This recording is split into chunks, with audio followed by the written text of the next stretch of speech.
Blog Talk Radio. Paranormal Review Radio.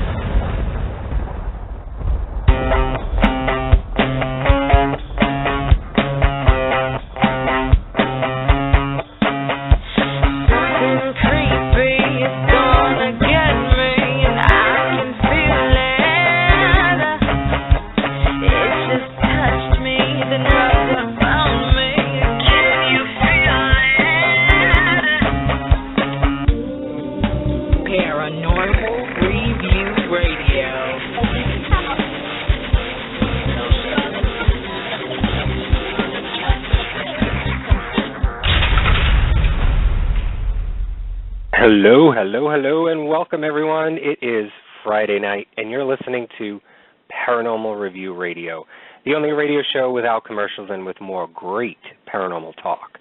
Thank you for joining us tonight. I'm Anthony Agati in New York. And I'm Lucy Liebfried in Chicago. Put the kids to bed and get comfy because you are about to have a Paranormal Friday night.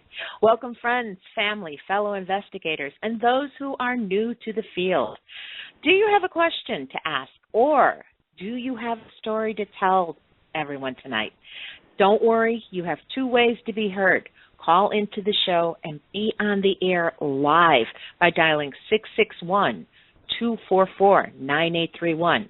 Press the number 1 to get your call into the queue, or you can type your question in the chat room.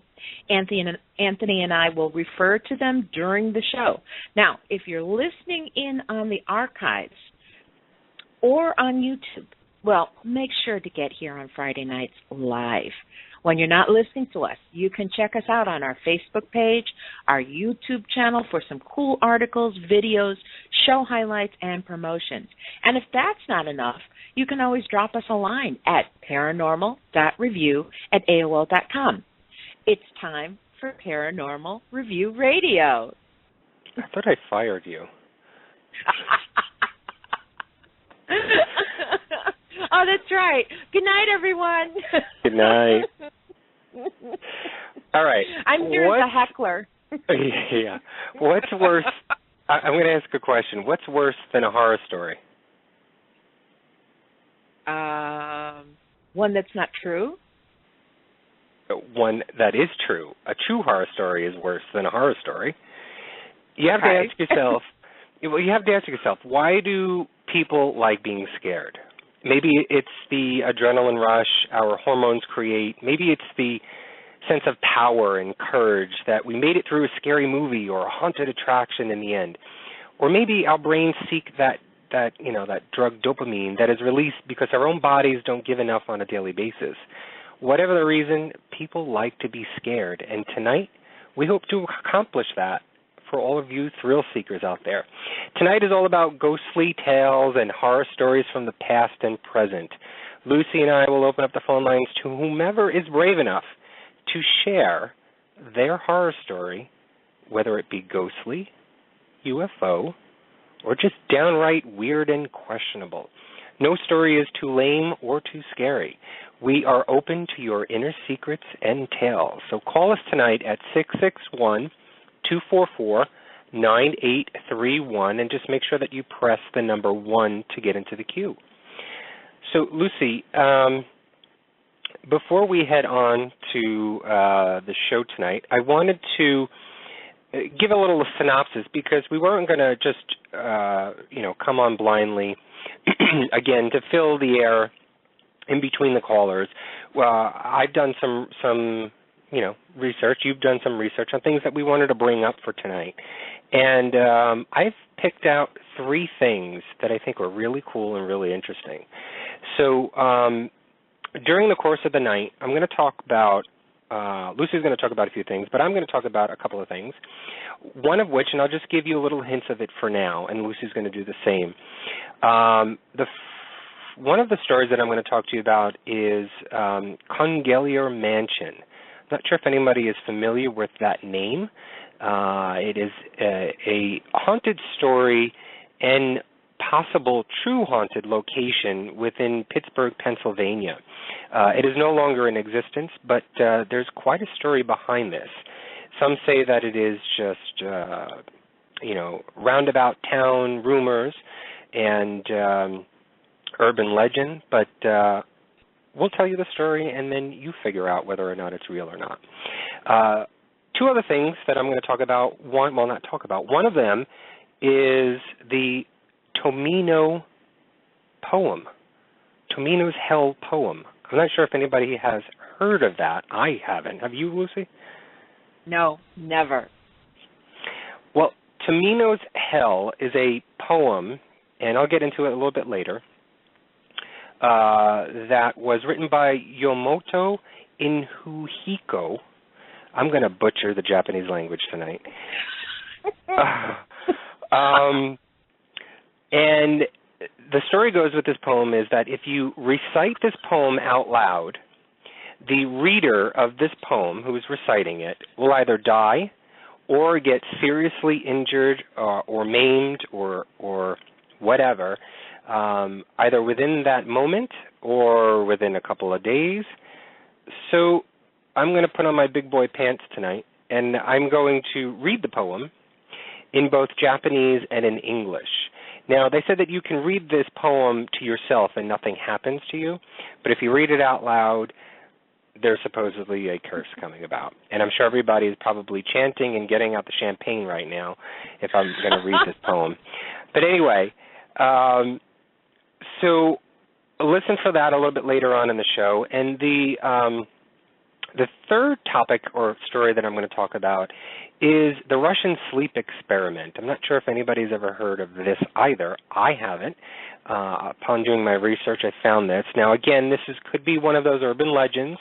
There have been debunkers that have, or naysayers that have said that this is not true at all. This entire story is not true at all. But there are people that said that this could be accurate.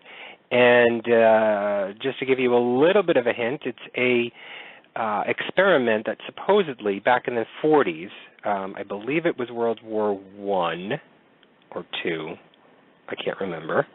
I'll get into that in the story. But supposedly Russia wanted to experiment with its soldiers to find out how long they can stay awake. And if you kept your soldiers awake long enough, you can actually make them do more things and be alert more to fight in the war. And some interesting things happened during these 15 days of experiments. And I'm going to read that story to you a little bit later. Lucy, what do you got going on? I have a couple things. Well, actually, I started out looking, at ghost videos and stuff like that, and some of the stuff that is online.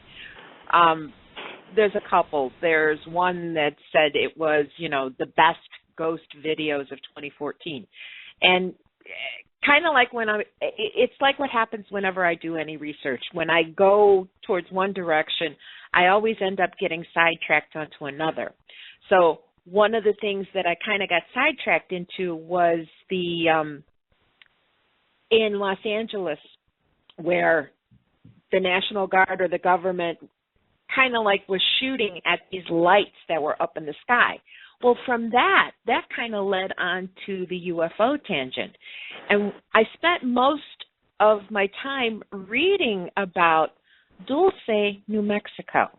And Dulce, New Mexico is supposedly the site of an extraterrestrial installation, which is underneath the ground. So I kind of went in and kind of looked at that, and I kind of want to talk about that. I also found not so much paranormal, but I found a man who does readings in a very, very interesting way. And I thought of Connie when I found this article. So I want to talk about that tonight. Okay. Well, I have a couple other things, but you know what? I really, really want to hear from the callers. I want to hear your stories. You know what? I had put it in the chat room. One of the things that I really would love to hear, does anyone have any true Ouija board stories? These are the things that I really, really want to hear. It's always like somebody says, my cousin did this, or I know somebody did this. But do you have a true Ouija board experience? That's what I want to hear. Well, we do have some callers, and we're going to get to you guys in just 1 minute. But I did want to preface the show and say that we originally were supposed to have a different type of show tonight. We were supposed to have Jason Martell from the History Channel Ancient Alien Show on for tonight to talk about ancient technology and Planet X and Nibiru and all of that information and interesting stuff. But he had notified us late last night, letting us know that he was going to be traveling today. So we're going to reschedule him for another time, hopefully within the next few weeks or so, and get him on. And we've actually been talking to another person within the, I guess, the field. I'm not even sure exactly, but he's worked within NASA. I don't want to give out his name just yet, but we've asked him if he would be interested in coming on the same show with Jason and doing a debate, because he believes that everything that Ancient Aliens has professed to be true is actually false. And he has some documents and research that he's done that concludes to believe that there is no such thing as ancient technology. And he's going to show Jason and all of us what that was about. So we've asked Jason to, if he'd like to come on and do that debate, and we're waiting to hear back from him. So hopefully we'll be able to get that going, and look for that hopefully maybe within mid-September, because we've got the next few weeks already booked up with some really great guests, so we weren't able to move anybody. So with that, do you want to get to the first caller? Yeah, let's see what they've got. Okay. Let's see, this one is just marked live, so let's see who this is. Hi, you're on the air with Anthony and Lucy. Who is this? Hello? Hello? Hello, you're on the air. Oh, hi. You got a scary story or an experience that you've had that you wanted to share? Well, I got quite a few, like to list off, really. But I guess I'll probably tell you, like, one from one. I was, like, a really young child. Basically, okay, let me just gather my thoughts.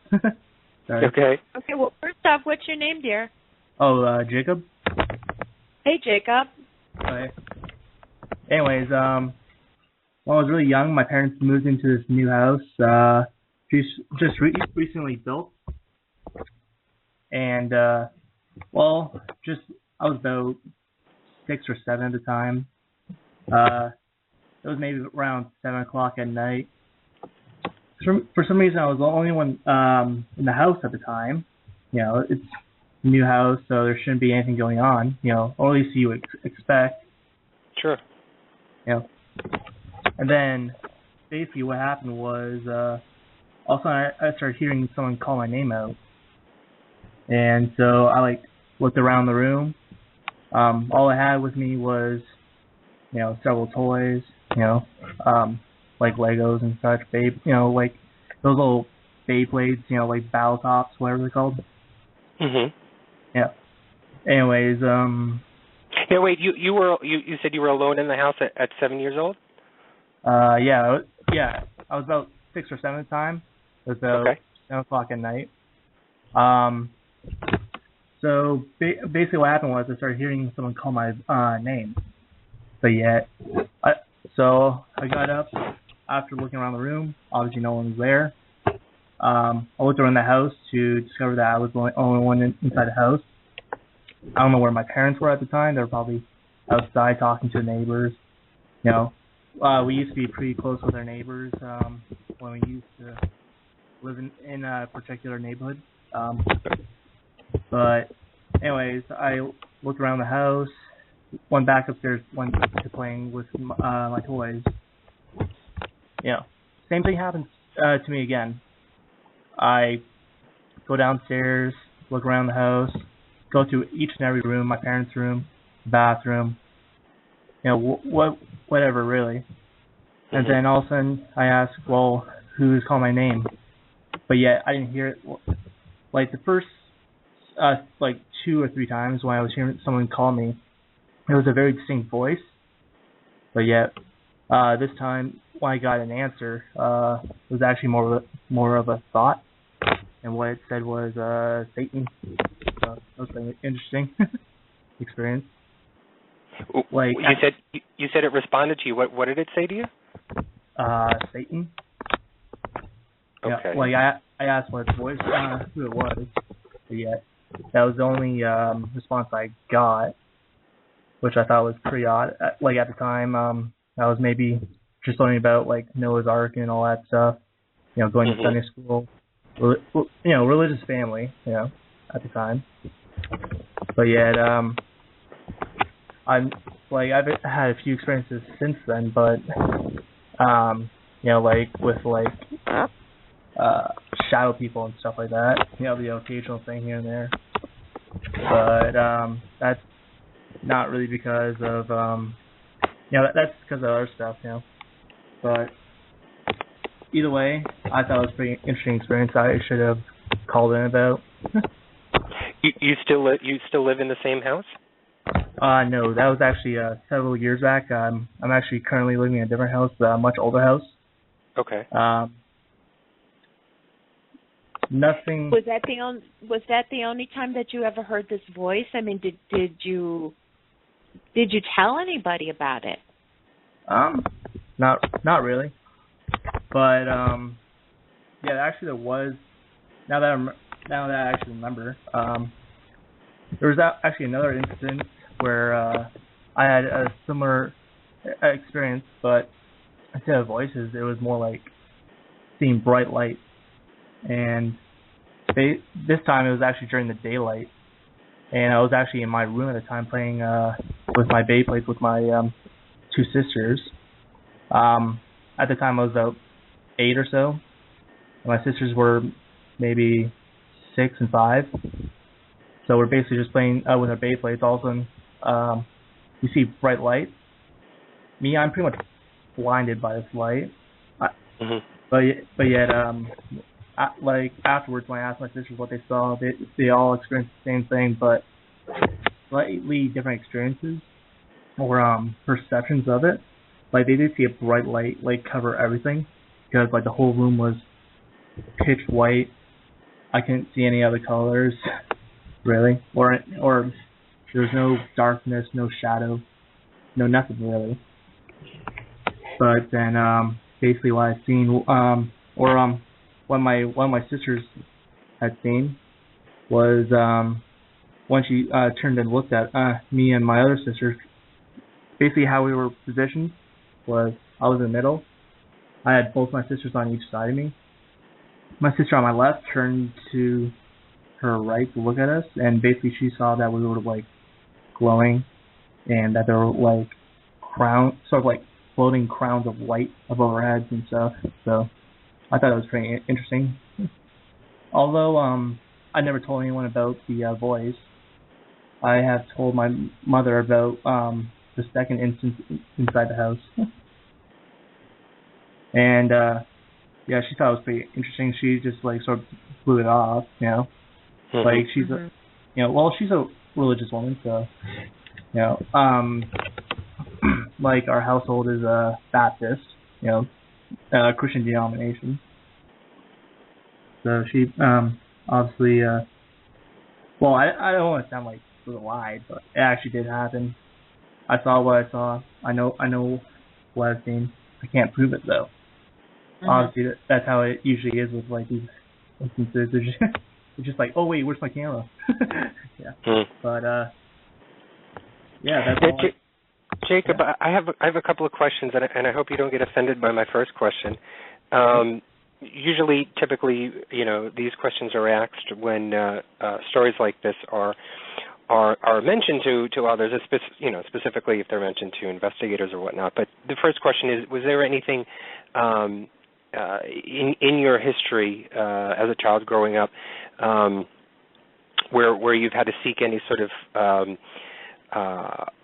doctors or anything clinical that you had to go through in regards to any sort of mental disabilities or disorders? Not except if anything, it would be ADHD. But like for my sisters, like they have no mental issues whatsoever or anything like that. Right. Yeah, and yet they also experience similar stuff, at least when it comes to seeing the light families. Right. Yeah. If I heard you correctly earlier on when you were talking in the very beginning, you mentioned shadows, and then you said, but that has to do with other stuff. Do you mind clarifying that? Yeah, I'll clarify. Like ever since I was like really little, I've been into stuff like ghost stories and stuff like that. But as I got into my teens, I got involved in into the occult and stuff like that. Mm-hmm. So like like I find it quite pretty interesting. Like learn about different religions, different practices,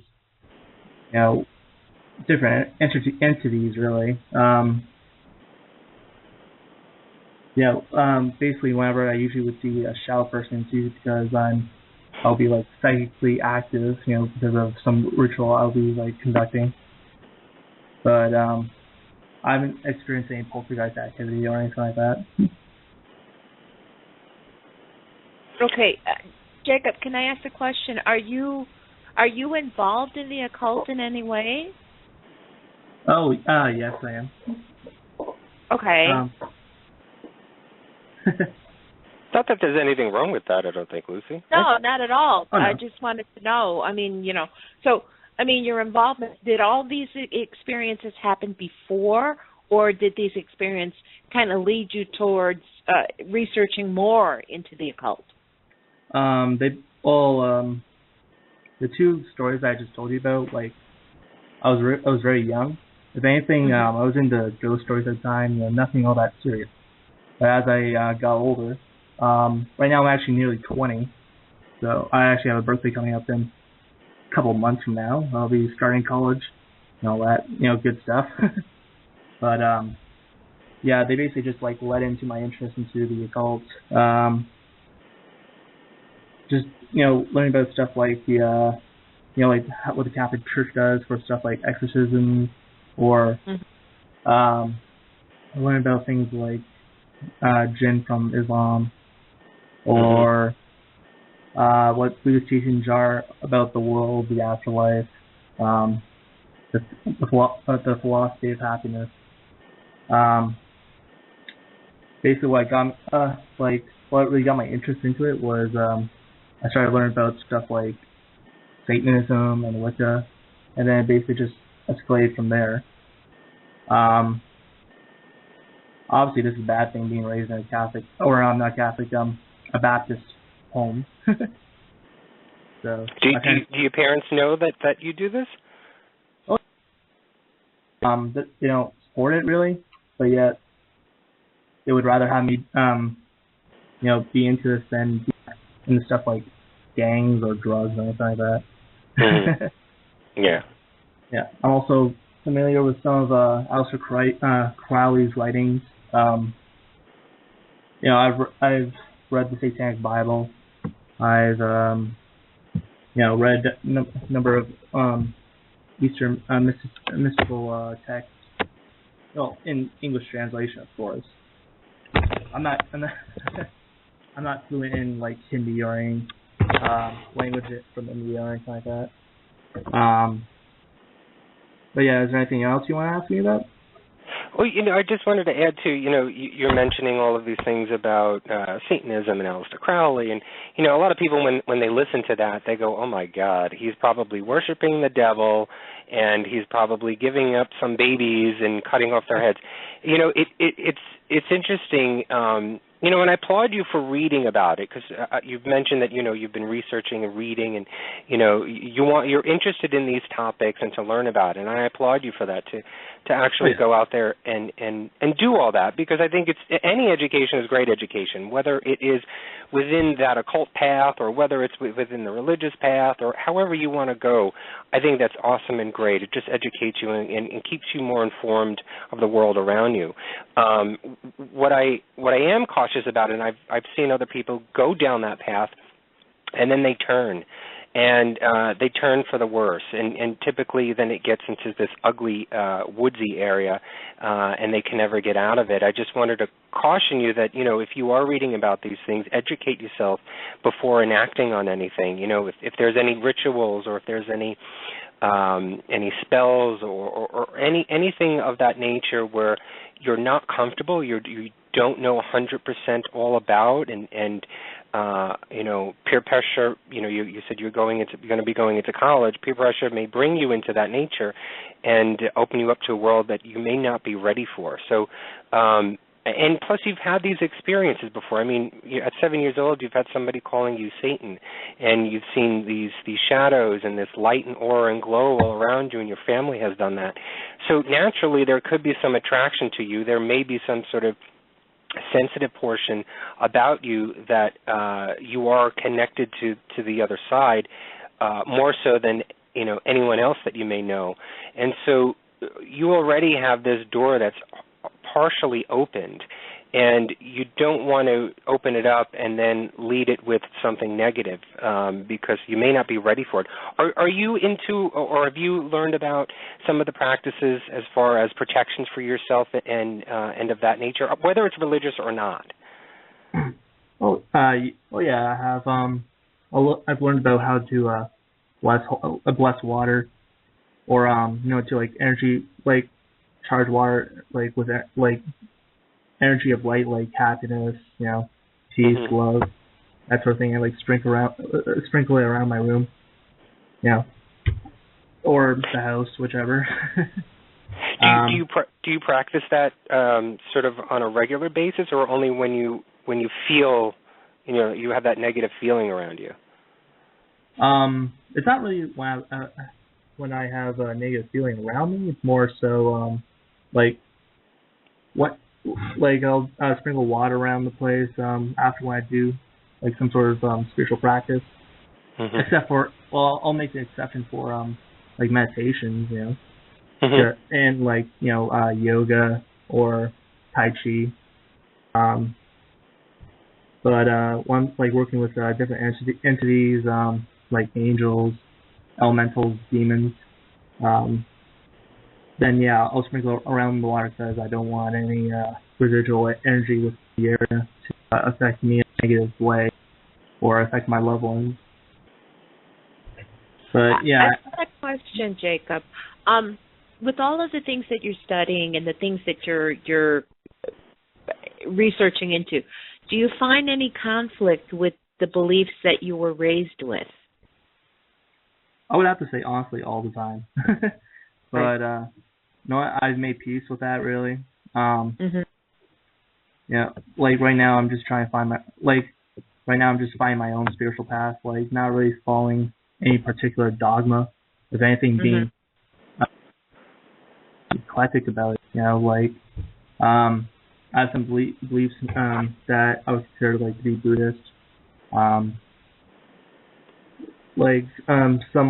do have a moral philosophy. So. Yeah, obviously I was raised in a Christian household, so I was raised with stuff like don't kill anyone, don't steal, don't murder, or that sort of stuff. Don't sleep with your best friend's wife. Well, I can relate to you because I'm sort of within that realm myself, trying to figure out, spiritually where do I want to go. I publicly have said that on the air a few times already in the last month or so. So it is a confusing and an enlightening period, I think. to be able to go through that. I just warn of caution, because some people within that period or that mind frame may get swept up into things that they may not realize could be bad for them. But I applaud you for your efforts, and I really do wish that you could, and I'm not sure if you're within groups that you can talk about the experiences that you had when you were a child. Have you ever told your parents, now being older, what happened to you when you were younger at 7? No, not really, but I have friends at school, or at my old high school, who still go there, who are like in their late teens as well, and they're also into the paranormal and stuff like that. So yeah, I do talk to them about it at times, but usually I just talk to people like from online Facebook groups and stuff like that. Mm-hmm. Gotcha. Well, I mean, that's a great start. It's always good to tell these stories. That's why we have shows like this, to, for people to come on the air and get it out there, because a lot of people hold it inside and they think, I'm crazy, I'm nuts. But you're not. You're just a normal human being, just that had an extraordinary experience at whatever time in your life. And, for whatever reason it is, you are who you are, and it may have led you to what you've become so far, but take what it is and learn from it, and don't let it hinder anything for you in the future. And Jacob, I just want to add something too. I mean, what you're going through, I think all of us at one point or another in our youth go through. I mean, we kind of question the things that we've been taught from the beginning, and it's normal to look at other things, and it's normal to be inquisitive about other things. But as Anthony mentioned before, you just got to make sure that you look into protecting yourself, when you're dealing with something that you don't know about and it's something new to you, just kind of keep one foot on the ground, just making sure that you're protected. But you know what? I wish you well on your path, and I hope you find, the answers that you're searching for. Well, thank you for that, Lucy. Well, I'm not like for my path, I try to find a balance, a balance between light and dark, so to speak. Obviously, I see myself as not like a perfect human being. We all do, really. Mm-hmm. So I try to, if anything, I do try to keep on the light side. At least lately, anyways, a little bit more than on the dark side. Lately I've been wanting to learn more about shamanism, and Aboriginal spirituality. I think there's a lot that we could learn from each other, not just from person to person, but from culture to culture, from religion to religion, really. I've also read the Quran too. I've read the first 4 surahs, or chapters we would call them in English. It's a single book. It's not like a collective, like how the Torah or Jewish Bible is, or the Christian Bible is. In Islam, the Quran is just one book, really. So but yeah, other than that, I wish you farewell as well. I think what you're doing is great for the community, so people can come out and talk about stuff like this. Doesn't matter if they're Catholic, Christian. Exactly. Thank you for that. Thank you, Jacob. And I just want to again applaud you for reading everything and going through all of the different things that are out there in the world, because not only will it reveal who you are, but you may get answers to what life is all about, and you're not pigeonholing yourself into one little box. You're opening up that box, which is great, and I applaud that for folks your age and people who are actually going to lead this world into a new era. So thank you for calling in tonight. I really do appreciate it. All right. Thanks. All right. Thanks, Lucy and Anthony. All right. Thanks. I'll probably call you again today. Bye. All right. Great. All right. Stay safe here. Have a good Bye-bye. weekend. Bye-bye. Bye. That was cool. That's one of the things, I mean, like, everything that he's talking about, I think we've all done that at one way or at one time or another in our youth, you know, that we start looking into other things. When I was growing up, I mean, I know I wasn't the only one that was looking at the writings of Aleister Crowley and things like that. But it's all part of the learning process, and I think it's a good thing, you know. Well, I mean, you know, I mentioned before, you know, how I applaud that he is reading and researching and searching for the answers within Aleister Crowley, within the Quran, you know, within all of these different aspects of the world, and learning about the occult, and maybe possibly being a part of the occult, and learning about Satanism and all of that stuff. You know, society in general would look down upon him and say, "You're evil. You're pure evil." And I think most of that has to do with a religious overtone to it, you know. But what is this kid doing? Well, all he's doing is reading about it. All he's doing is learning about it, what's out there. And I don't see any harm in that. And that's why I cautioned that, you know, I cautioned him about, it's one thing to learn about it and to read about it, but, you know, sometimes people take the wrong path. Some things get a little bit more attractive to a person that may not be well for them, and you know, gear off that road a little bit and get into an area where they're not ready for it or comfortable with it, and it can consume you. You can just be completely blindsided by everything, and you wake up and you're like, how the hell did I get here? But he sounds like he's got a good head on his shoulders, and he just looks like he's searching for an answer. Whatever that question is that he has, he's just searching for an answer that he hasn't been able to fulfill yet. It's weird how this story first started out as a ghost tale when he was 7 years old, and has turned into where we just ended the call right now. I thought that was pretty interesting, but thank you, Jake, for calling in. It just brings to light that, you know what, in our search for answers, sometimes we come up against different doors. And it's what you learn, and it's how you prepare yourself, whether or not you want to open that door or not. And I think that's part of the learning process. I agree. Well, do you want to take another caller? Yeah, let's take another one. Let's go to area code 865. Hi, you're on the air with Anthony and Lucy. Who is this? Hi, this is Susan. Hi, Susan. Is this Miss Susan Jackson? It is. Hi, Susan. Thank you for calling. Thank you. Hi. How's everyone doing? Great. Just fine. Good. I'm glad. I got a story for you guys. Okay. Please tell us. This could take forever. I'll give you the Cliff Notes version. How about that? Okay. It starts out with one investigation, ends up leading to a second house 7 miles away. Okay.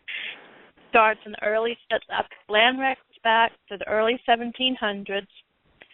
The house I'm going to tell you about, it had multiple owners. The house was built in either the late 1880s or early 1900s. I can't get a positive date on when it was built. It's been through many families. It's traded hands many times.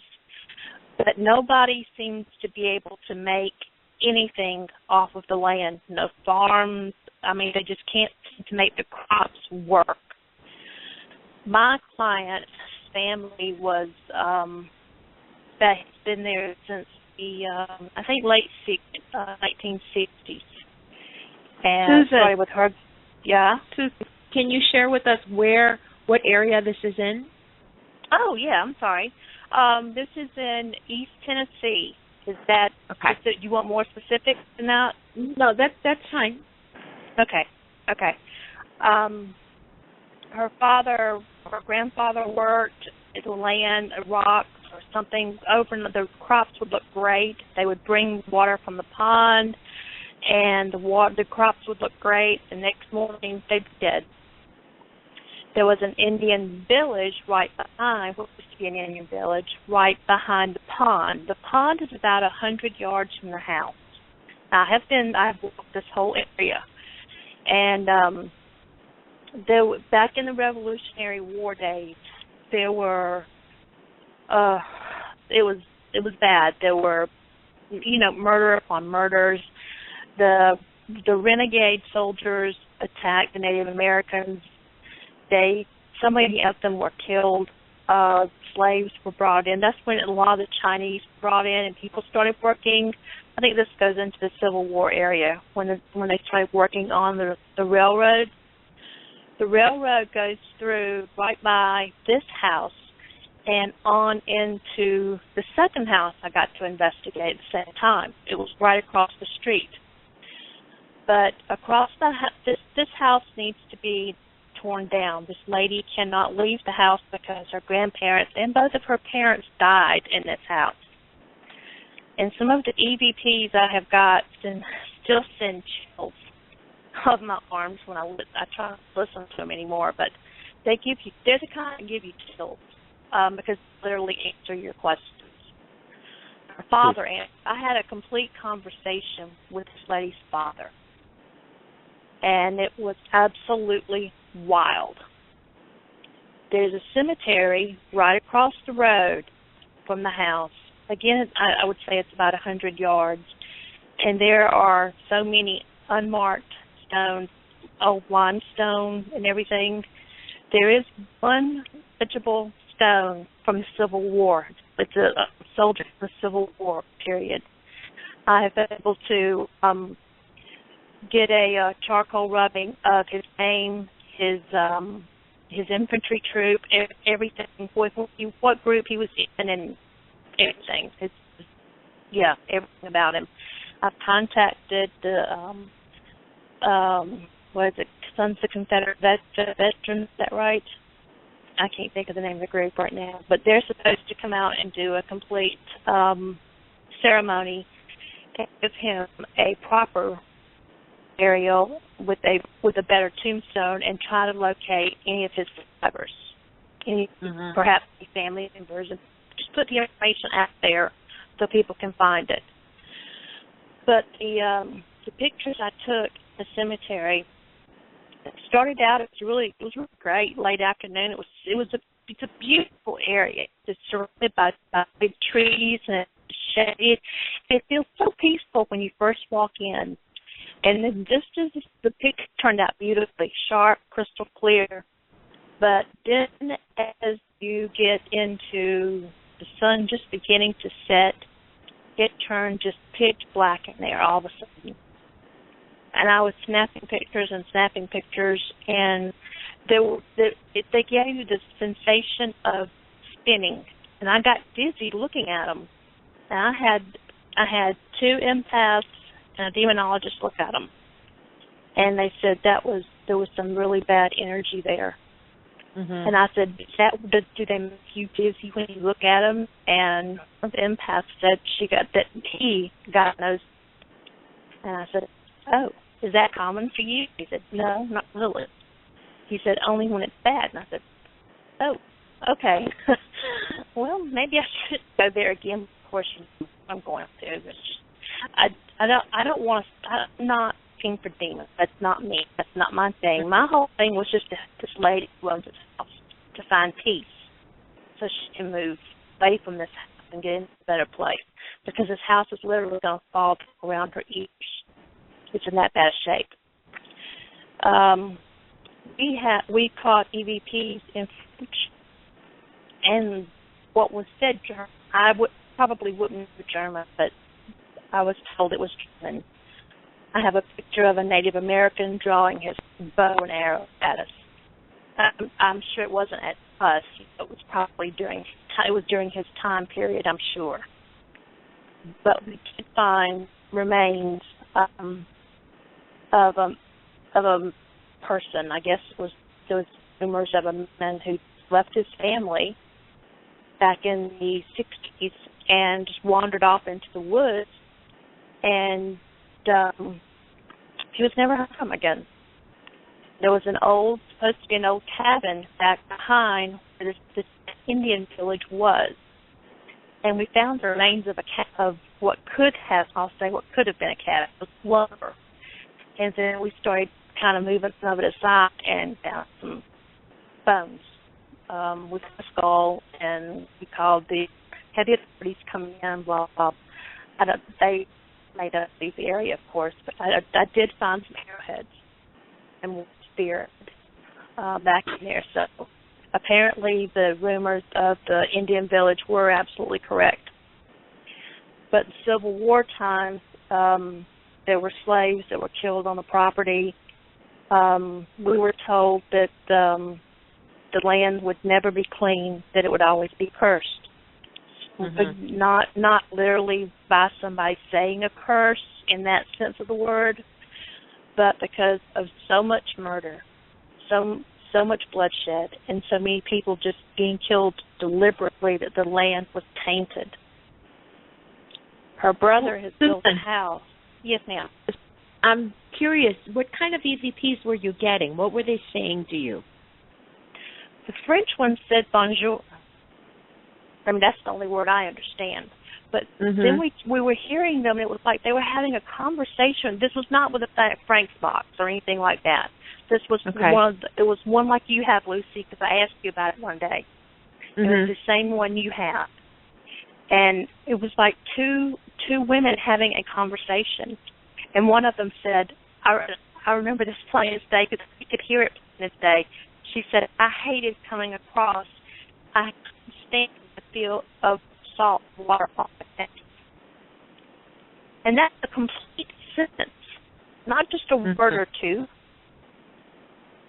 That blew my mind. I've never heard so much before, so clear. And according to what I talked to a lot of locals that lived around there, and I went to the library and I did as much research as I possibly could. And apparently there was this part, this is a strange part. This ties into house number 2 that's 7 miles up the road.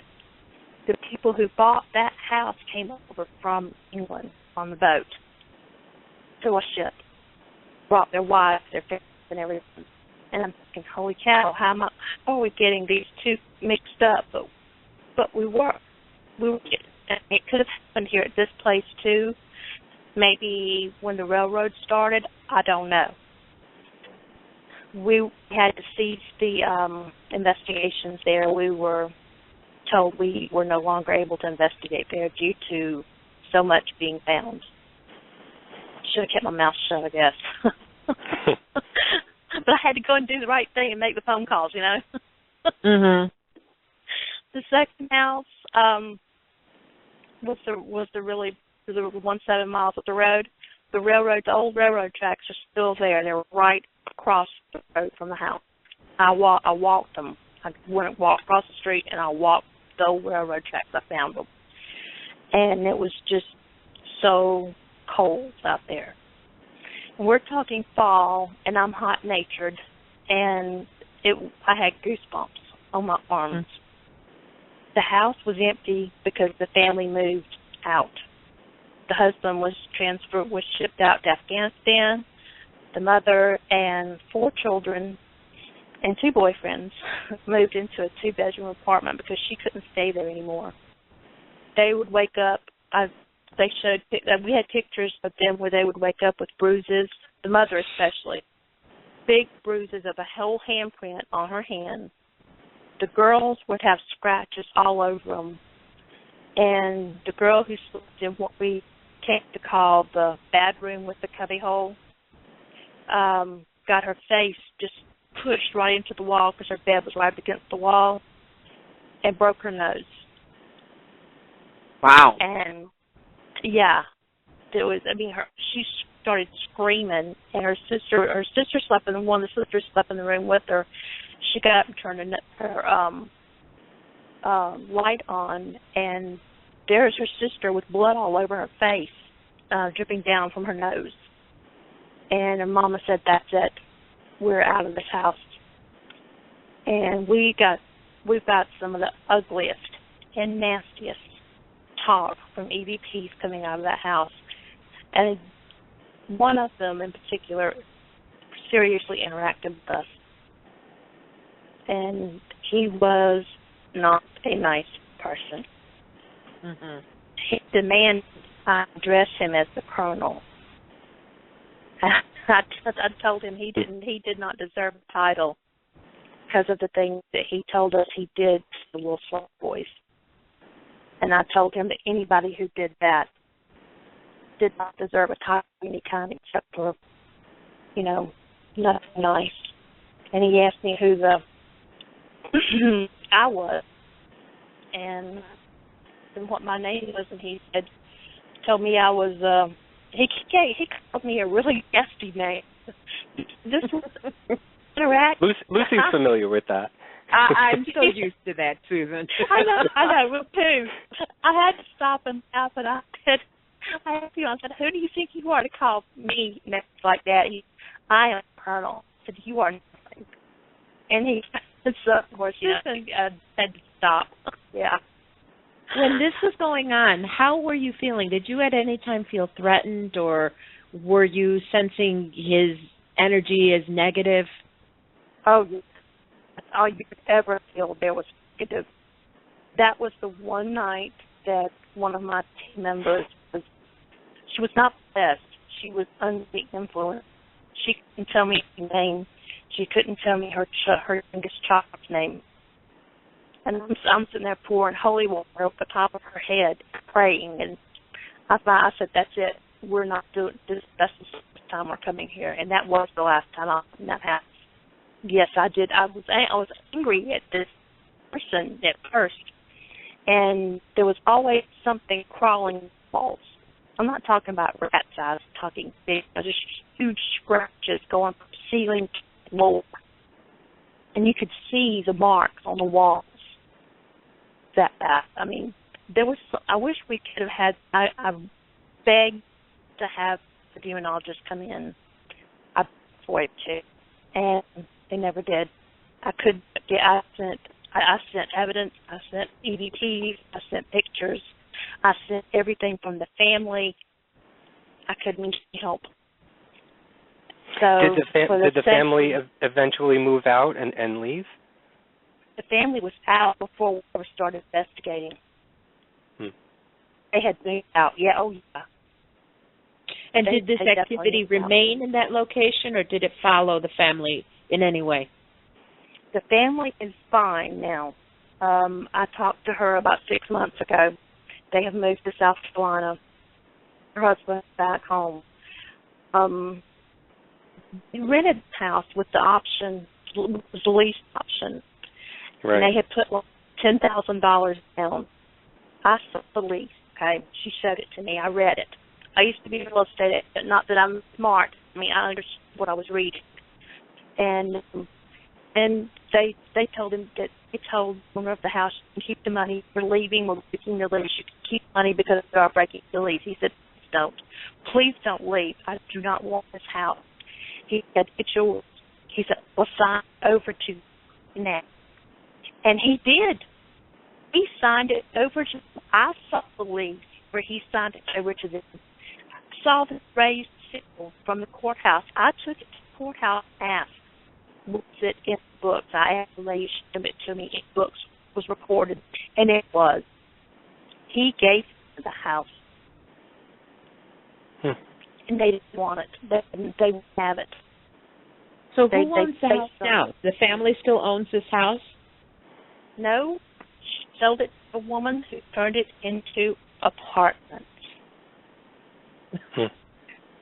There are graves in the front yard. There's a mass burial site in the front yard, or the side yard. I found that. Called the police, but nobody will talk because of the original people who own the house. They still have descendants in that town, and nobody talks. Nobody cooperates. I tried talking to the local sheriff. He would not talk to me. He told me I need to leave town.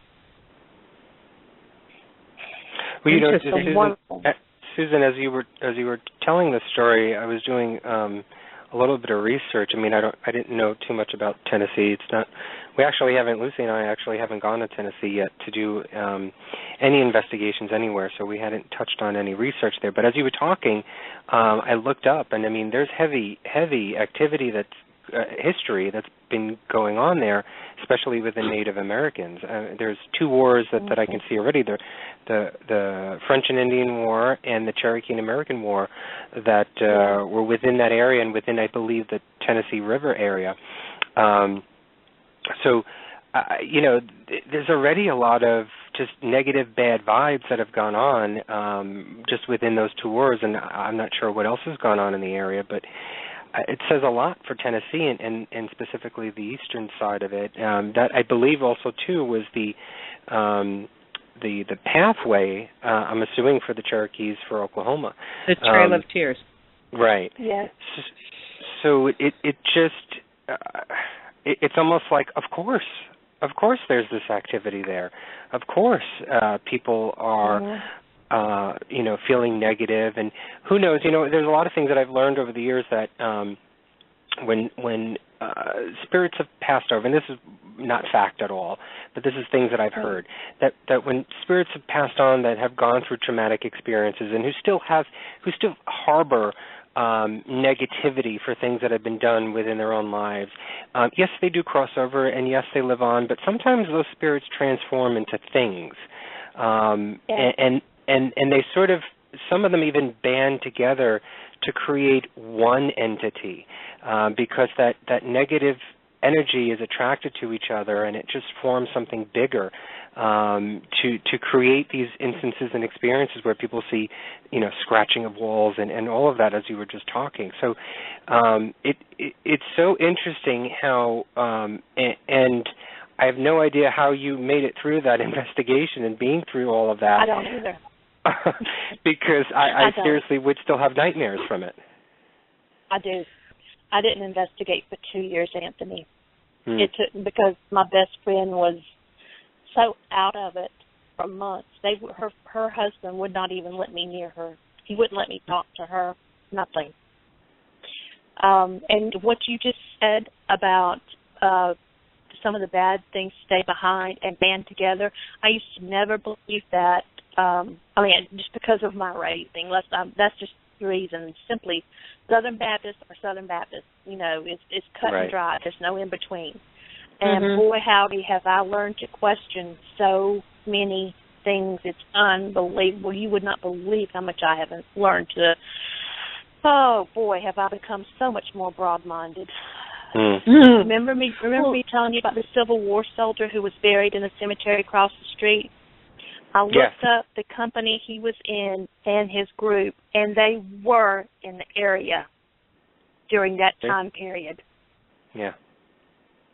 Well, just talking about all the wars and all the negative things that have happened. I mean, one of the things is when blood is spilled on the ground remembers that. It just leads back to things that I've learned. As far as investigating, it's not just what is current or in the recent past. I mean, you really have to look at the land and see what the land holds. I mean, the native belief is that the land's alive. The earth is alive. So things that happen are going to remain. So here you've got an area where you've got like Native American conflicts, and then you've got the Civil War. You've got wars between the natives and the whites. I mean, there's so much in the area that it's amazing that certain places anybody can live. Oh, I know. That's what's going on with this family. Nobody has ever been able to make crops, ever been able to make a living off crops on that land. And behind the land and to the east, the other side of the house and the land, and where the Indian camp was the poor people's farm. That came on later, after the wars and everything. But I'm thinking, oh my God, those people were treated less. Oh, they were treated worse than slaves were, or as bad, if not worse. And I'm like, my God, can this place get any worse than this? You know, I just don't understand. I do understand. Yes, land does hold those memories. It's never going to let go. Right. It's just, and that's the first thing I used to look for on investigation. What used to be here? What used to be on this land? And that's where I like to start. You know, it's also, too, because within, I'm sure this has happened because I've heard stories within just the early 20th century and late 19th century that people are buried and there's no markers. So, you're going to go, now let's go back to 1700s, the mid-1700s, when you've got the French and Indian War going on, and here you've got soldiers who have killed Native Americans within battle, and what are they going to do? They're not going to properly dispose of the body. They're not going to properly give them a burial. They're just going to either, lump them all together into one hole in the ground or dig as they go, and who knows what could be under that home? Who knows what could be there? And that could be the center of whatever that activity is all about. You don't know. There's no records of anything. You're right. You're absolutely right. And the house where the little young lady got her nose broken because it was smushed against the wall, there was a little, think Alice in Wonderland for just a moment, a little bitty door you have to go through. There was a little cubby door like that upstairs in their room that went to another room. It was part of the upstairs, but why it was closed off like that, we don't know. And that was the most ungodliest place in the world. I went in there one time and stood up, and my whole body just went on red alert. That's all I can say. Every nerve ending in my body was just screaming. Hair standing up, cold chills, the whole 9 yards. One of our girls got her head smashed against the wall so badly that it bled. And while another girl is trying to hold her because something is trying to pull her across the floor. I literally have pictures of something pulling her across the floor towards that little cubby hole, and everything in my picture, I zoned out. I don't know what goes on with me, but when something happens like this, I zone out. I don't hear anybody around me. I don't really see what's going on, and I don't hear anybody, but I just take pictures. And I don't know, everywhere I took pictures, there's just red blobs in those pictures. And I had them analyzed because I thought there was something wrong with my camera. My camera was only like a year and a half old. I mean, it's not an expensive camera. It's not that great. It's just a Kodak Easy Shot, but it takes great pictures. I sent them to a person and had my pictures analyzed, and they said, there's nothing wrong with your camera. Those pictures are real. I took my camera to a camera shop here, and he said, your camera's fine. He said, don't know what kind of pictures you got there, what you took pictures of, but there is no alterations of them. So I've had my pictures and my camera checked. Right. And I have no idea because I had never seen anything like this, and I thought it was camera flare, or light flare, something. That's exactly what I thought it was, and that's why I thought it was my camera. But it wasn't, so I still don't know what I caught. But I don't ever want to catch it again. I know that. It was pretty bad. That's a chilling story, I must say, Susan. Yes. and you've piqued my curiosity. I mean, I really would like to go there. She's a glutton for punishment. I know, so am I. I kept going back to that house. I went back to that house I went to that house 4 times for an investigation, and after having to pour holy water over my best friend's head and sit there and hold her in between, I literally had her in my lap with my legs and my arms wrapped around her praying while pouring holy water over her. And I ended up, she was shaking and jumping, so I ended up having to slap her because the others left me. It was me and her upstairs by herself. I had no help. I ended up slapping her and telling her to come to her senses, shaking her, telling her what her name was. And she looked at me and she said, Susan, what happened? I said, we're going. Get on your feet. We're going now. Right. Now. I'm dragging you down the stairs. I've been by there one time since then, and the woman was turning them into an apartment complex. And I stopped And I asked her if she was the one who owned the land now. She said yes, and I said, please don't do this. I said, I'm begging you, please. I said, have you had a priest to come out and exercise this land? She said, are you the one who did all the investigations here? And I said, yes. She said, get off my land. And I said, okay. I said, just remember, you running this electricity to this house where it had no electricity.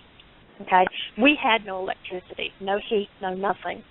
When we ran out of when our cameras ran out of electricity, my camcorder, and we ran out of batteries, we were done. And I begged her. I said, I will pay if you will just let me bring a priest in here. She said, off my land now. And I said, yes, ma'am, I'm gone. And and that brings up another thought. How many places, how many buildings go up every single day in this country, and no one looks into the land or what has happened there? Yeah. There was a guy from another group who came by one day when the owner was still there after we had done, I think after our first investigation there, and I had already given her my written report and the disc has the EVPs and the pictures on there for her. Another guy came up from another group and asked could he do a walkthrough with her, and she said yes. And he had his reporter out. She said after his first EVP, he ran out of the house. Mm-hmm. And I'm very familiar with the group he's with, and I have a lot of respect for the person who owns the group, but I can't say that I'm surprised he acted that way. I'm not going to say anything negative about him. I'm not surprised. I don't know why. I don't know how I did it. Like he said, I'm just a glutton for punishment. I really am. It's like a challenge to me. Oh, really? You think you're going to run me out? Well, some of the pictures I really wish I have let them run me out. Well, you are a pioneer of the paranormal. No, I'm just too stubborn to stop. But thank you for your kindness, for saying it so kindly. Well, thank you, Susan, so much for that story. It's amazing. And is there you have a website or anything that people can go to and see more of your work, or? I don't put my work on the internet. Gotcha. I don't do that. I will be happy to send them to you if you'd like them, but I won't. I don't put anything out there like that. I have the Facebook page. It's 0, and the O in 0 is the actual numeral 0. 0 Gravity Paranormal. It's on Facebook. Okay, great. All right, thank you so much, Susan, for listening to me ramble. Yeah, no, thank you for calling in. It was a great story. Thank you for listening. I appreciate it, guys. Have a great weekend. Thanks, you Susan. too. Bye-bye. All right, good night. Oh wow! That was I was scary. I was trying to do some speed research as she was talking, and there's just tons of stuff within that area. She didn't give a town, but I was looking for Eastern Tennessee, and we can go on and on with all of that stuff. But the only thing I can say is, of course, there's activity. Of course. Well, I mean, you got to think about it. Just the Civil War alone. All the things that have happened there. I mean, look at Gettysburg. I mean, everything that's happened on the land within these areas, it just comes back. It doesn't go away. And sometimes people don't know what to make of it, and they just think, it's something that's happened like in the last maybe 10, 15 years, when you could be looking at something that's happened a few hundred years ago. Yeah. It's yeah. All right. Yeah. Do you want to get to another caller, or what do you want to do? Let's get to the other caller, and then I want to hear about your curse. You just want me to die. Go ahead. I do not. Okay, let's go to area code 618. They've been on the line for a while. Hello? Hello, you're on the air with Anthony and Lucy. Who is this? Hello? Okay, we have a ghost caller. Ghost, can you tell us your ghost story? Is there anyone there that wants to communicate with us? You want to do an EVP session? Yeah, let's do an EVP session. Okay, we're going to put them back on hold. And going once, going twice. Okay, they're gone. Okay. So, all right, so we've got a couple of things. What did you want to get to first? In between, I guess, if anybody does want to call in, it's 661-244-9831. We will give you the open airwaves to talk about your ghostly tale or horrific experience that you had, whether on an investigation or if you're not an investigator, whatever it is, the phone lines are open to you, 661-244-9831. Okay, well, I can talk about my UFO thing, because to me this was kind of frightening, some of the things that I found. So hold on one second. Let me get in here. What I had found and what I wanted to bring up was this area in Dulce, New Mexico, which people are referring to as possibly like the new Area 51. Allegedly, there is a subterranean highway underneath the ground, and this is where supposedly the Greys, the alien Greys, are living in this underground facility. This facility is supposed to have several layers, several levels, and sub-level 5, 6, and 7 actually are supposed to have housing level. Now, the thing that really got to me, part of what's going on down there, now this is, a lot of what I got this is from an unnamed Dulce security officer who spoke out.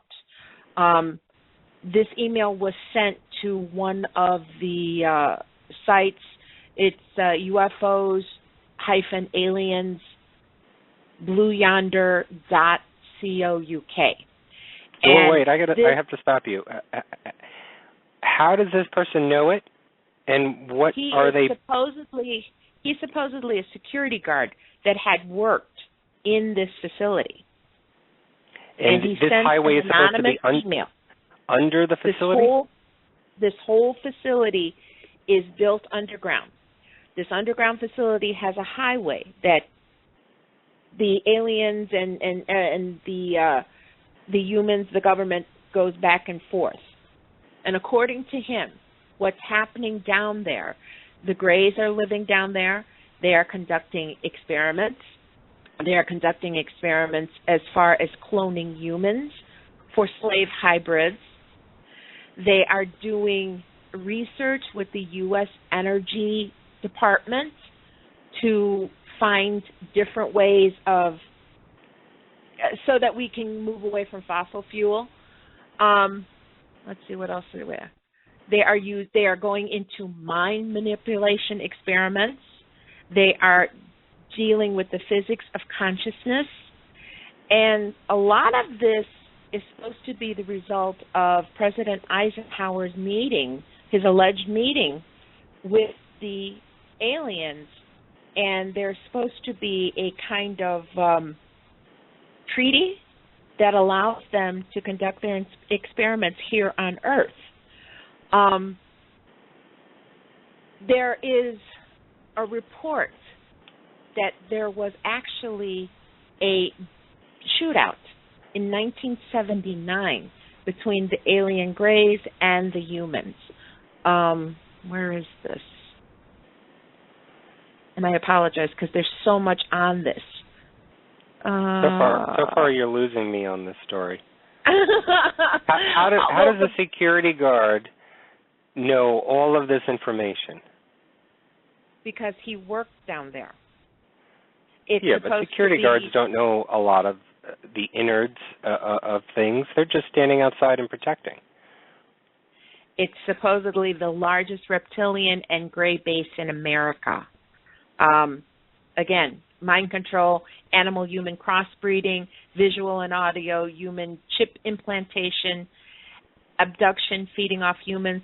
And in this area around Dulce, New Mexico, there's been a lot of what they cattle mutilations that they're finding.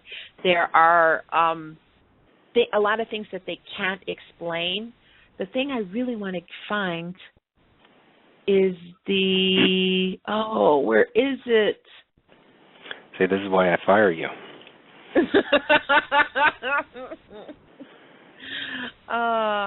Let's see. Philip Schneider.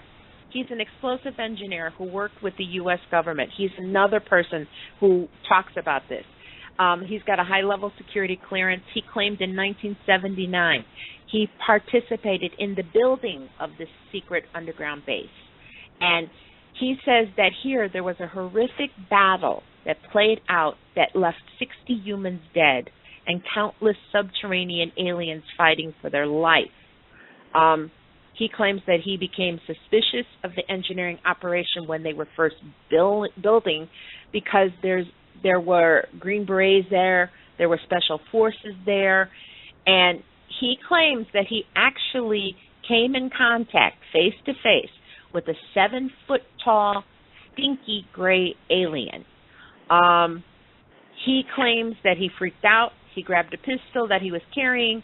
He shot and killed 2 aliens. Is there any more to this story?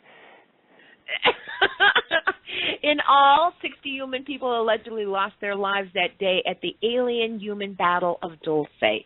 So Dulce is actually the underground base, and it's also the site of a battle between the aliens and humans. And if you go online, they actually have like a little drawing of what the levels are. You know, level 1 is security and communication. Supposedly there's humans living down there. Level 4 is mind control. The Greys live on level 5. Level 6 is genetic experiments. And down at the bottom on level 7 is cryogenic storage. So the underground highway goes out to Los Alamos, New Mexico. So I just thought this was really kind of scary because if this is all happening down there, I mean, okay, never mind. I failed miserably. I'm just looking at your face. Maybe that's how Mexicans are getting into the country. Is that what they mean by aliens?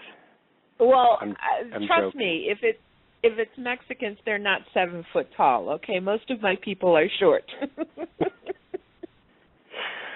Well, you know, I'm not going to put it past anything. You know, there have been other stories that I've heard that are on the fence of whether or not they're true or not, especially when it deals with the government. Who knows?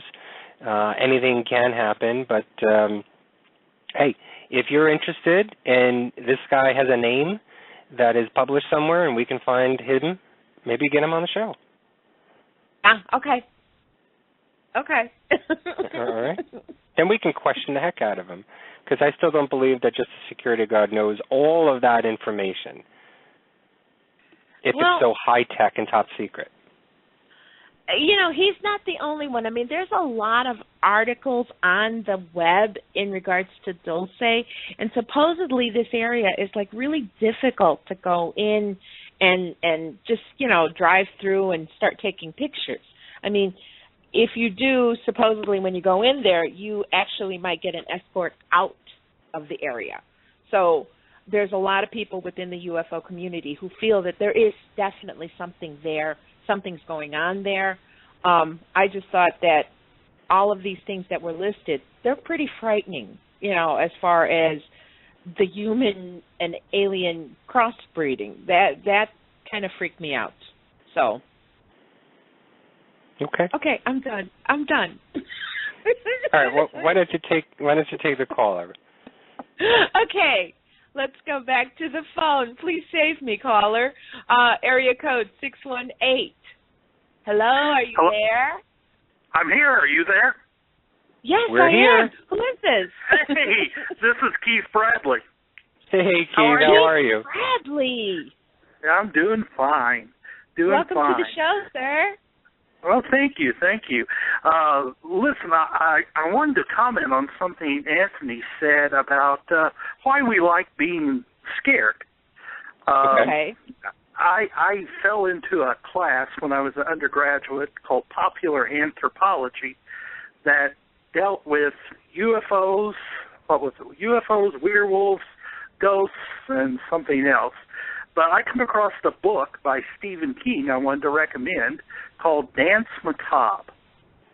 And it's a nonfiction book. It's about what scares us and why it scares us. And his thesis is basically we are frightened when we cross certain taboo lines. Death, undeath, buried alive,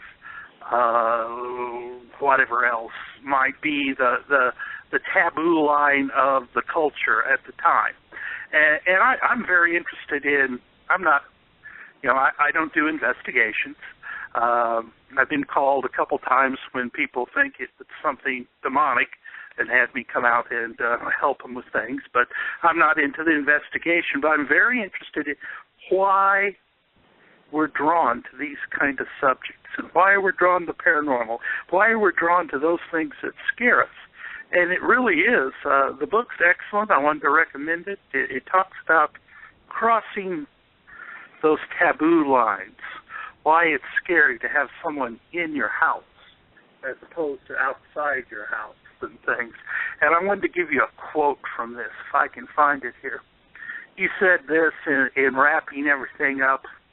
Perhaps we go to the forbidden door or window willingly because we understand that a time comes when we must go whether we want to or not. So I think that, for me, that answers why we like scary things. It helps us face the truly scary things in our lives. Mm-hmm. Keith, anyway, I've also, no, that's great. This book sounds so familiar. I was just saying it as you were talking and introduced it, and I don't know if I've read it or I may even have it somewhere. One of the things that I had remembered reading about a while ago about that particular question about why are we attracted to scary things? Why do we love being afraid? And I read somewhere that human beings have, prehistoric times, human beings had this innate, I guess, survival technique. When going out as a hunter and gatherer and trying to get your food, your body had been sort of used to, or it was common to have that adrenaline rush when going out and hunting and getting your food. It's the act of the kill and the search and all of that stuff. It just hyped up all of your emotions, your fears, your hormones, everything within you. And I think as, history and as time has gone on, we've gotten away from being a hunter and gatherer society, and we've lost that feeling, and we've lost that innate ability in us to or that comfortness, I guess it would be, of that feeling of having that rush. And I guess going out and seeing a scary movie brings it back, and it's sort of almost like a comforting thing. Here's what we used to do when we were, back in the day. It's that feeling, and I don't know if that's true or not, but it made me think: is this a pre-natured, destined feeling that we should be feeling all the time because of how we were back in ancient times? It's interesting. Yeah, I can see that. I can see that, definitely. Why do we love roller coasters? Why do we love fast cars? It's that adrenaline rush. I think that's something that's innate in us, and these things bring them back. I mean, we're not going to run out and hunt and fight off a saber-toothed tiger because they don't exist, but we still find ways to get that rush. Well, and I think with these topics, it's more than just the rush. I agree with the rush, the feeling of the adrenaline and on the edge. But there's a question. A lot of people that I've come in contact with that are involved in the paranormal are really asking the question, what's after this life? What's in the next life? Sure. And so it drives them. They get a double whammy of this, and like I said, I don't do ghost hunts or things like that. I've been called a couple times from the ghost hunting group needed help spiritually, but I'm really interested in why do we believe, or why do we spend so much time looking for Bigfoot, or choose whatever topic you would, and I find that interesting, really interesting. Mm-hmm. But it's also too the mystery of it. It's also the journey. It's the hobbyist in us also too. Even people who like drama. I know many people who are fanatics about soap operas. They have to watch soap operas, or they love the drama and they love to create the drama online and social media and all that other stuff. And I think that's the same sort of adrenaline rush. I think we find it in all different ways. It may not be within the paranormal, but the folks who are attracted to the paranormal satisfy that adrenaline rush at the same time that they're trying to seek for those answers. That's sort of what I kind of get from it, but I'm sure that I'm way off, and I'm sure there's more to that aspect of being a human, and why we constantly look for that, and why we constantly question things. Well, I think you hit it with the mystery. Humans love mysteries. And I've said this before to others, that if every mystery in the world was solved for me, I would be a very sad person. Right. I want the mysteries. Mm-hmm. I want the stuff that says, I don't know. I have no idea. That makes life exciting. That adds the spice to it. Exactly. Anyway, that's my 2 cents for the night. No, it's right on point, because I have to admit, with all the investigations that we've been on, I still get that rush. I still get that excitement of the unknown, of what we're going to find. We can experience, so many things, and we've gone through so much, and I've been touched, and we've heard voices and all that. But yet every investigation, I still get that rush. I still get that anticipation of what I'm going to find. And is this thing that we find, is it going to be the answer? I think that's something that every paranormal investigator kind of experiences. I think it's a human condition. It's the looking over the horizon, the discovery. What's around the next bend of the river? What's on the other side of these mountains? And we don't have a lot of that left to do. So we have this, Right. What's after life? What's next? And it makes life interesting. So. It sure does. Yes, it does. Anyway, like I said, that's my 2 cents for the night. Enjoyed the show. Thank you, Keith, for calling in. That was Keith. a great subject to talk about. We always appreciate you. Okay, talk to you later. Bye-bye. All right, bye-bye. Bye-bye. All right, we've got another caller. Do you want to take another caller? Yeah. Or do you want me to kill myself? Caller. No, I don't want you to kill yourself. Let's take another caller. Okay, go ahead. Let's go to area code 989. Hi, who is this? I think I know who it is. Hi, guys. It's Noah. I'm so sorry. I tried to withhold Talk about calling anticipation. Wait a minute. You withhold communication? I know, right? No, I wanted other people to have a chance to speak tonight. I didn't want to be the microphone hog. What's on your mind tonight, Noah? There's been so many great points brought up. I don't know what to respond to. There's so many things. One thing that stands out with what Keith brought up was, why do we enjoy being afraid? And I think that's a really, really good question. And I think there's not one answer to it. Like, Anthony, you mentioned, it being a hobby. I think that I mentioned in the chat room, psychologists call that flooding. Personally, what I do when I'm afraid of something, I don't like to avoid it. I actually oversaturate myself with that, and they call it flooding. So if people are afraid of death, they approach things that are death-related. That's why I went to mortuary school. I was terrified of death, and I thought, well, what can I do to get over this? I'll go to mortuary school. terrified of public speaking. What am I going to do? I'm going to be a teacher and have to speak publicly every day. And I think the same is partially true for a lot of paranormal investigators or enthusiasts, even reading about things. Your first caller, I believe it was Jacob, talked about reading Aleister Crowley. The man terrifies. His writings terrify me. What have I done? I've read most of what he's written. I've watched most documentaries, because I think it's important for us to push through the things that scare us, because often what we find is that they're actually what some people call paper monsters. Once we really shine the light of our own intellect on something, on our own experience on something, it's not so scary anymore. And another thing I wanted to bring up is, if somebody's listening right now that's never had any type of a supernatural or paranormal experience, that it's tempting to be very dismissive.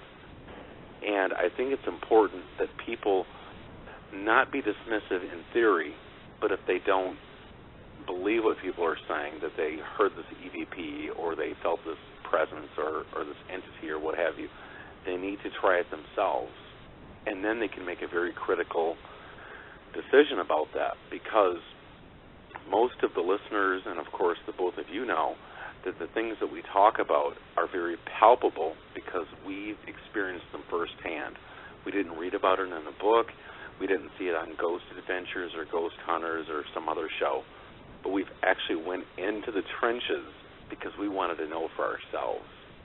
And I think that it's, again, very easy to say, well, these people are kooks or they need to get a life. And I get very upset and try not to be mean when people say stuff like that. But the reality is, you know, if you actually go ahead and look for it, those are the first people that are screaming like a girl, and they're running, and they want nothing to do with it. I've seen it a million times. So, well, you know, it's funny because Susan, when Susan called in her story, and when she talked about how the family left, and you know, the owner turned it into an apartment building, and new tenants have been there, and she approached them, and they basically told her to get off the property. What if Susan were to walk up to that home and say, you know that there's a murderer living in your basement? Would they turn her away? You know, it's almost the same thing. Why, if you've never experienced it, and if I can't speak for that person who's in that house now. You know, maybe they have. I don't know. Maybe they're too frightened. But for the most part, I think people are just too dismissive, like you just said, and probably thought Susan was a kook and said, get out of here. You've probably created a story where there wasn't anything, get out of here. But I think if Susan would have walked up and said, you know, I think there's some bad person living in your basement, they would have probably said, oh, my God, let me call the police. Absolutely. And, you know, those of us that have been around that were more attuned to it, more sensitive, some people more than others, some people less.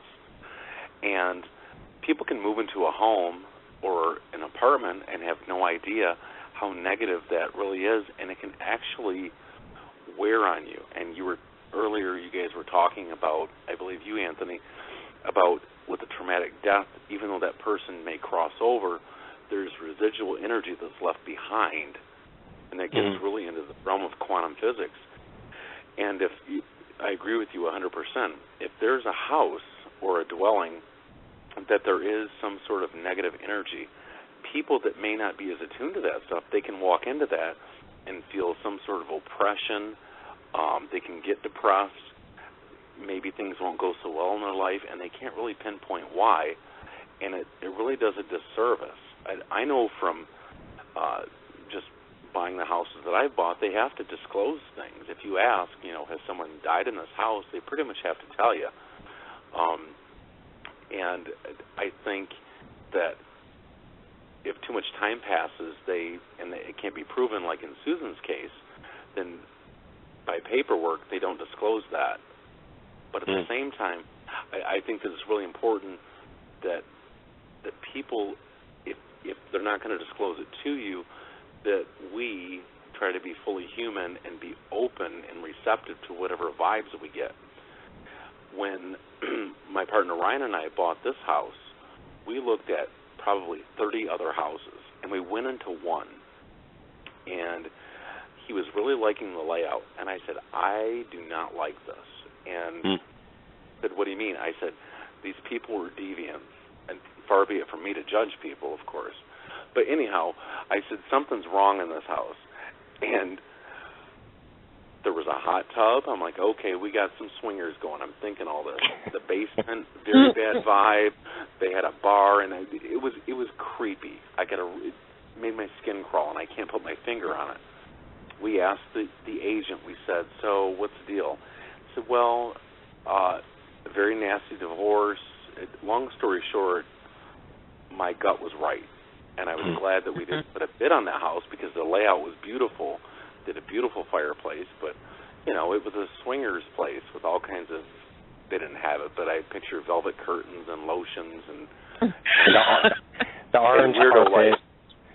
Orange, exactly, shag carpet, and But seriously, you really have to think about, especially if you're going to, make something your home, because in my experience, spirits, especially negative ones or even demonic ones, are territorial rather than they can attach to a person, but a lot of them are very territorial. And so you're going to move into a place. If bad things happen, you got to trust your gut.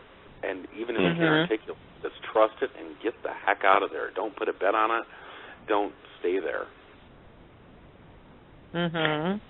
Yeah, it's true. I remember when I was younger and my family was moving from one town to another, and I think I was probably 13 or 14, and we were looking at homes, and I remember maybe, I don't know, say out of 6 houses, there was one house, and I still remember that house, and that's the only house that I remember till this day that I just felt darkness. I felt very weird in there. And I never said it to my parents, and I never said, don't get this house. I just always wished that they wouldn't get it, and thankfully they didn't.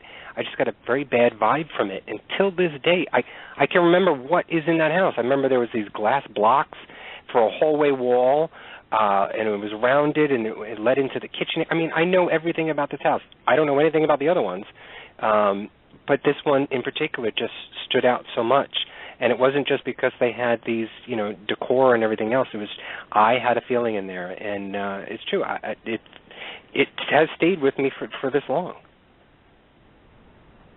It's a real thing. I mean, you can go into a place, and I think if you're in tune with your feelings and that, you can really pick up on things that just aren't good. And, thank God both of you didn't have to stay in these places, because who knows what kind of energy would permeate your lives.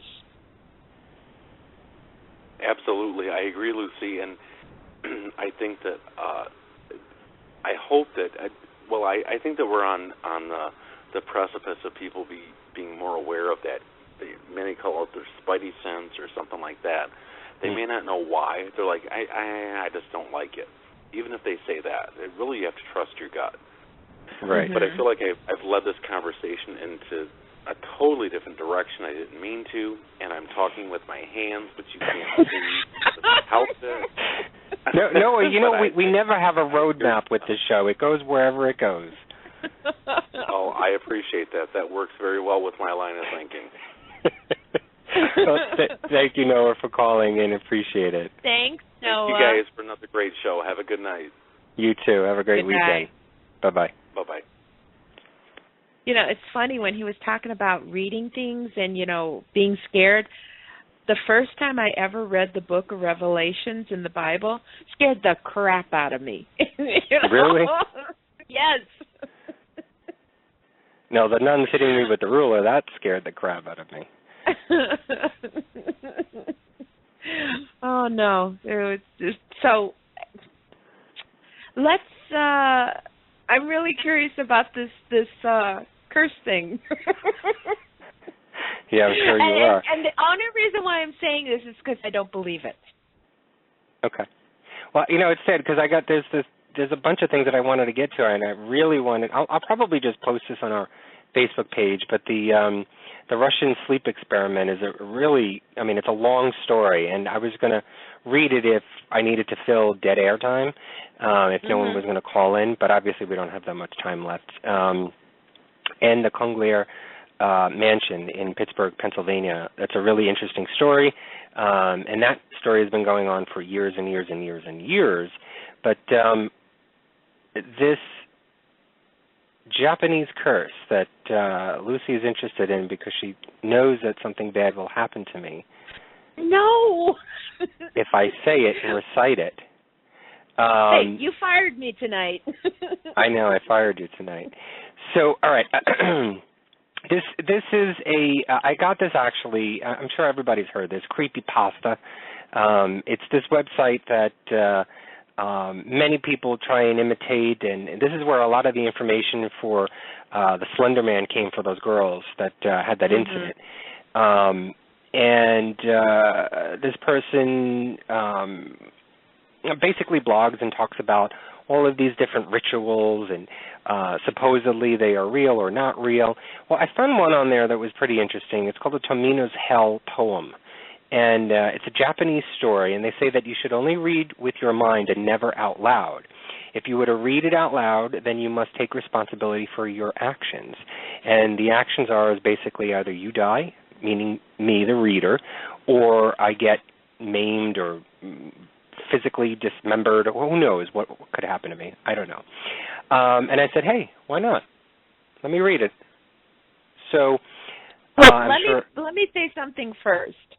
Yeah. I don't believe that anything will happen to you because I think that you are much more evil than any curse can. Okay, now you're really fired now. All right. For those of you who care, I'm still going to read it anyway.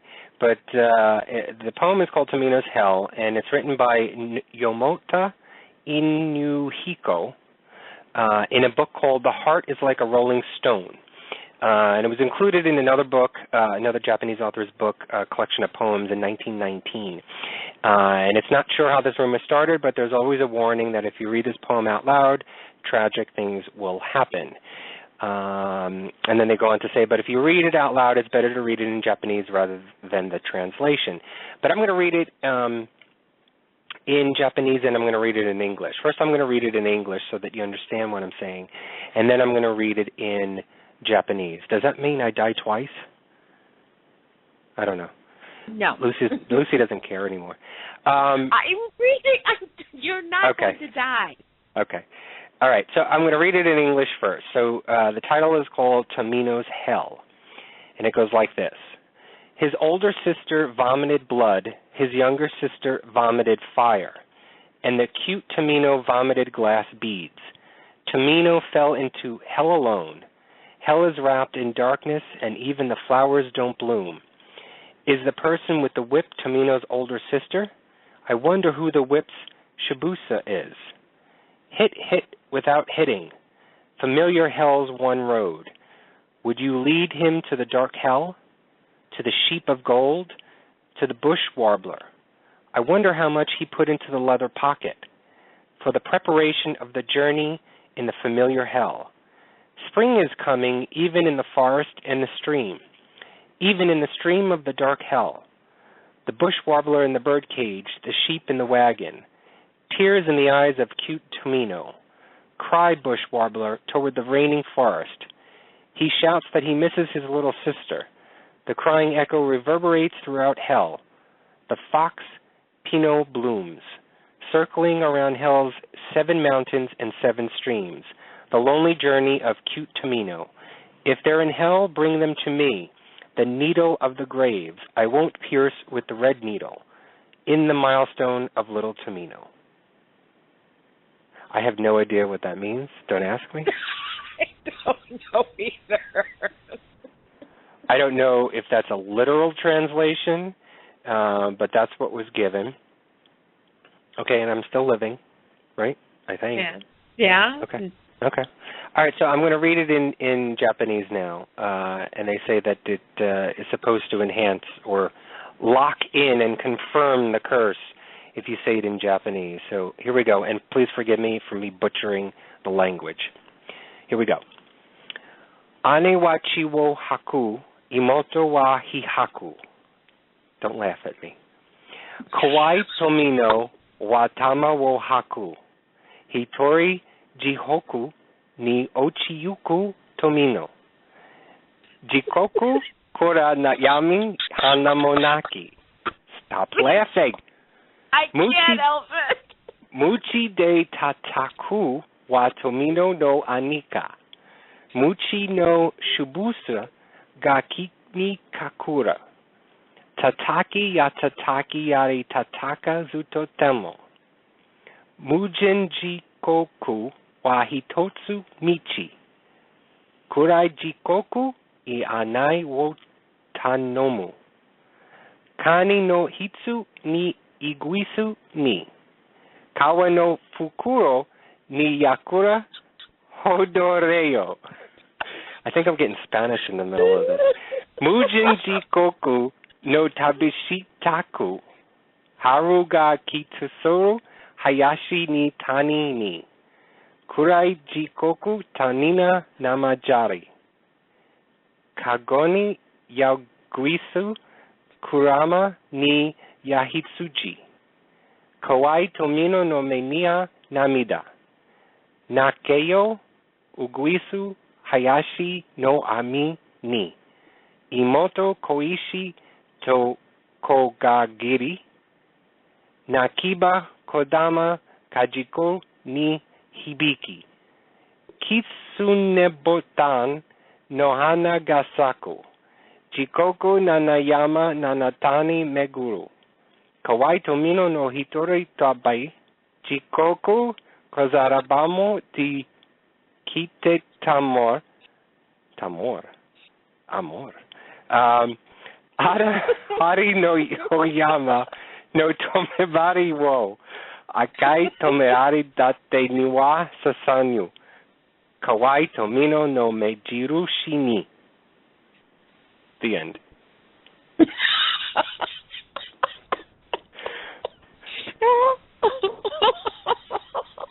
I have no idea what I just read.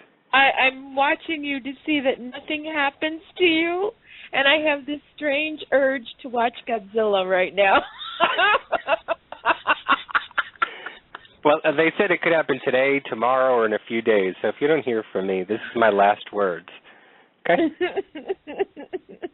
I thought it was interesting. I don't believe anything about it. I've seen other people do this.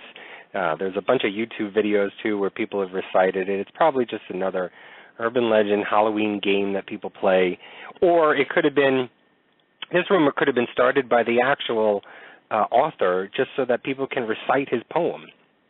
Right. I don't know. Well, and then think about it, the whole Slender Man thing. It was a story that took a life of its own. Who's to say that this haiku or whatever it is the same thing? Yeah, but with Slender Man, there's also that thing about thought form, you know, that if people start to think about it, it actually, that energy creates it.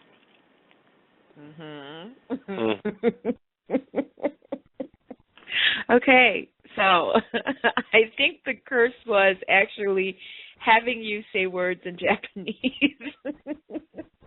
Yeah, I'm cursed for doing that. I didn't say it so badly, did I?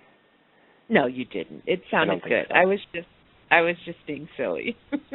I'm just, I picked it because I'm just so fascinated with, Japanese lore and Shinto, which is their, that the Japanese practice of rituals and what they do. And I've heard that even after the tsunami that happened in Japan, many, many, many, many people turned to the practice of rituals. And what they wanted to do was to make sure that the spirits of their loved ones that had died during the tsunami made that passage and crossed over.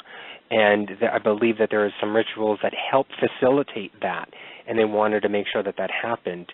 I'm really fascinated in Suicide Forest in Japan.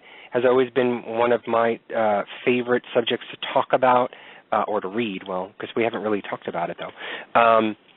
But I'm really fascinated about it. Just like with Native American history and lore, I'm fascinated about Japanese because I felt as though that they've had more of a connection, the Japanese culture, with spirituality and consciousness and their own being than any other culture that I've ever really studied. Because I'm a history buff, and I think Japanese culture is another one that is really close to their roots and really close to the meanings of their culture and their history and their ancestors, I think. So I've always been interested in it, and that's what sort of stood out when I saw it. I don't think it's true, who knows? One thing I do have to say about the Japanese, I mean, if you like horror movies and if you watch some of their horror films, they, to me, are so much better than our impression when we bring horror movies to film. They're not quite the same as the Japanese or a lot of the Asian horror films. And I think that has a lot to do with their perception of death, their perception of the other side. I think they have a much more spiritual connection with the things that happen. And I think it comes across in their films. Well, I've said this before. I've always, I'm not too crazy about some of the horror films that are out now. But if you were to go back in time to the 60s and 70s, and yeah, they may be cheesy and chintzy because of the there was no CGI, there was no graphics and computerized stuff or whatever they could do. But I love the silent parts in horror films. Those silent moments scare the crap out of me. You don't need all the screaming and all the blood and all of that other stuff. And I think Japanese film does that still to this day. They create that silence. They create that mood more so with visual than with sound and with the graphics added on. So I've just had this attraction towards the Japanese culture, and that is one of them. So we should do a show on Japanese lore and try and find somebody about that suicide forest. Let's forget. There was a guy, I forgot his name. I think his last name is Rivero, because I saw him on a documentary.